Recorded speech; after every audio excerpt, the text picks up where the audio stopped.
সারা উত্তরবঙ্গকে ইনশাআল্লাহ উর্বর করে তুলবে। আর নদী ভাঙ্গনের কবলে পড়ে বছরের পর বছর হাজার হাজার পরিবারকে নিঃস্ব হতে হবে না। আমরা কথা দিচ্ছি, যে কোনো মূল্যের বিনিময়ে ইনশাআল্লাহ তিস্তা পরিকল্পনা বাস্তবায়ন হবে। কারণ লাল চোখ আমরা পরোয়া করব না। আমার দেশ আগে, এ দেশের জনগণের স্বার্থ আগে। আমরা কারো স্বার্থে আঘাত দেব না, কিন্তু আমাদের স্বার্থে কেউ এসে বাগড়া দিবে তাও আমরা মেনে নেব না। আপনারা সাথে থাকবেন? দুই হাত নিয়ে মজবুত ভাবে থাকবেন ইনশাআল্লাহ। প্রিয় ভাইরা, এখানে অনেকগুলা যৌক্তিক দাবি রয়ে গেছে। বুড়িমারি স্থলবন্দর আধুনিকায়ন, এটা আধুনিক হলে তো বাংলাদেশই লাভবান। এরপরে আছে বুড়িমারি থেকে লালমনিরহাট হয়ে রংপুর পর্যন্ত 4 লেনের রাস্তা। আমি এই রাস্তা দিয়ে ঘোরাফেরা করেছি। মাঝে মাঝে মনে হয় থাকে রাস্তা নাকি সাগর, এইরকম ঢেউ খেলতে থাকে।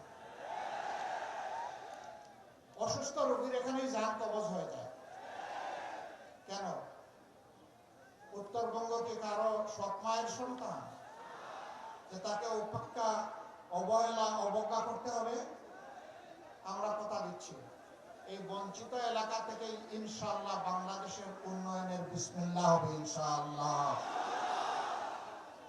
যুগ যুগ ধরে এই এলাকার মানুষকে বঞ্চিত রাখা হয়েছে, আর তাদের অনুভূতিকে সস্তা পুঁজি করে ক্ষমতার মস্তদে পালা বদল করে অনেকে গিয়েছেন।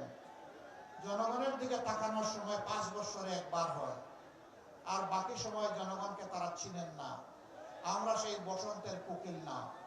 আমরা বিপদেও আছি, আমরা সুখের সময়ও আছি। আমরা বিপদের সময় দেশ ছেড়ে চলে যাই না। আমরা মাটি কামড়ে পড়ে থাকি, মাটি কামড়ে পড়ে থাকবো ইনশাআল্লাহ। আমরা এই দেশবাসীর বুকেই আশ্রয় চাই, বিছানা চাই। উন্নত কোনো বিশ্ব আমাদের প্রয়োজন নেই। বাংলাদেশে আল্লাহ দান করেছেন, এটি আমাদের জন্য যথেষ্ট। এখন এখান থেকে চলে যায় কেন? যায় নিজেদের তৈরি করা ফ্যাসিবাদের যন্ত্রণা যাতে বুক করতে না হয়। যায় মনে করে এই দেশ নিরাপদ নয়, যায় মনে করে যে এই দেশ উন্নত নয়। তো উন্নত হতে বাধা দিয়েছিল কে তোদেরকে? তোরা তো পালাক্রমে দেশ শাসন করলি, তো আমার দেশটাকে দেশ হিসাবে গড়লি না কেন? এদেশের মানুষ তোমাদেরকে দেখেছে ভাই, অনেক দেখেছে। এবার একটু বিশ্রামে যাও, এবার একটু আমাদেরকে সুযোগ দাও। আমরা কথা দিচ্ছি, আমরা বসন্তের কোকিল নয়। আমরা ইহ জগতের বন্ধু, আর পরজগতেও আল্লাহর কাছে বলি যে আল্লাহ সেইখানেও বন্ধু বানাইয়া রাখি।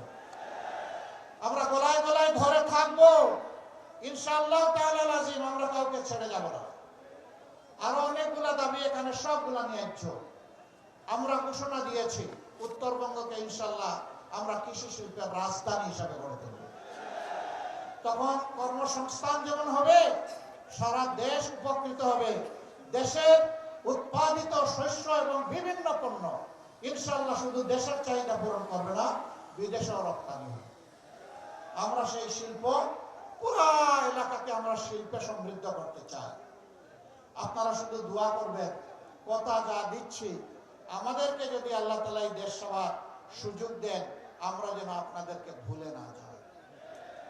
আমরা যেন আপনাদেরকে আমাদের হৃদয়ে, আমাদের কলিজায় শক্তভাবে, মজবুত ভাবে ধারণ করতে পারি, সেই দোয়াটা আপনারা করবেন। এখানে আরেকটা কথা, এই ভাই আস্তে বসেন, ওই পিছনে যারা আছেন বসেন, বসলেন একটু ধৈর্য ধরে। না, তারা পেশাগত দায়িত্ব পালন করবেন, আর বাকিরা যারা ওই দায়িত্ব নেই তারা বসেন। সবাই বসে, সবাই বসে।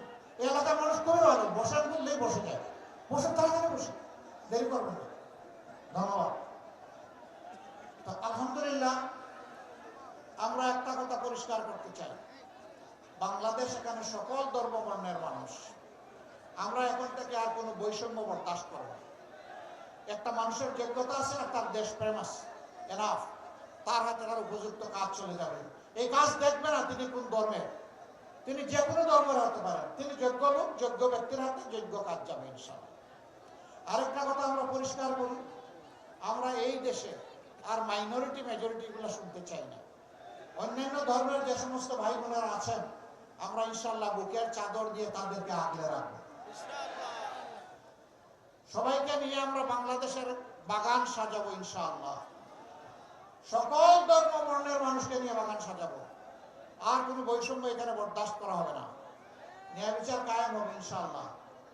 সেই ন্যায় বিচার কায়েম করতে গিয়ে বিচার বিভাগ দেখবে না কে সাধারণ মানুষ আর কে দেশের প্রেসিডেন্ট। সাধারণ মানুষের যে অপরাধ করলে শাস্তি হবে, দেশের প্রেসিডেন্ট হলে একই অপরাধে একই পন্থায় তার বিচারও হবে এবং শাস্তিও নিশ্চিত। বিচার কারো মুখের দিকে তাকাইয়া আর হবে না।